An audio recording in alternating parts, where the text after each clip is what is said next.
తెలంగాణ 2 అసెంబ్లీలో కాంగ్రెస్ పక్ష నేతగా ఎంపిక చేసినందుకు పార్టీ చీఫ్ రాహుల్ గాంధీకి కృతజ్ఞతలు చెప్పారు మల్లు భట్టి విక్రమార్క. తెలంగాణ ప్రజల ఆశలు ఆకాంక్షలకు అనుగుణంగా అసెంబ్లీలో కాంగ్రెస్ ఎమ్మెల్యేలు తమ వాణిని వినిపిస్తారని చెప్పారు. అదేవిధంగా టీఆర్ఎస్ ఎన్నికల హామీల అమలుకు ప్రభుత్వంపై ఒత్తిడి తెస్తామని తెలిపారు భట్టి విక్రమార్క. రాహుల్ గాంధీ గారు సిఎల్పి లీడర్గా నియమించినందుకు నా హృదయపూర్వకమైనటువంటి ధన్యవాదాలు తెలియజేస్తూ ఉన్నాను. ముఖ్యంగా శాసనసభ్యులందరికీ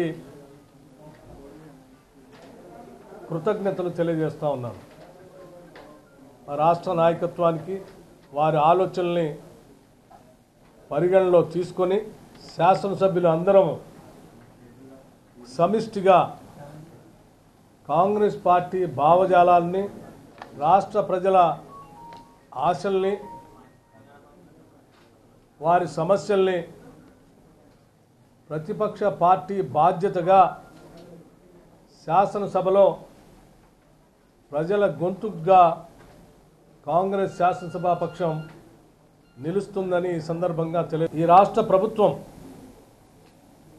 ఎన్నికల సందర్భంగా వారు ఇచ్చినటువంటి హామీలు, అంతకుముందు ఇచ్చినటువంటి హామీలు,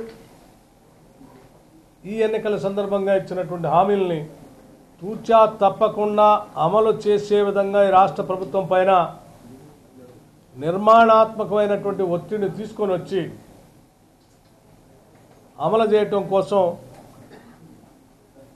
ప్రతిపక్ష పాత్రని మా శాసనసభా పక్షం సమర్థవంతంగా నిర్వహిస్తుందని కూడా ఈ సందర్భంగా తెలియజేస్తూ ఉన్నాం.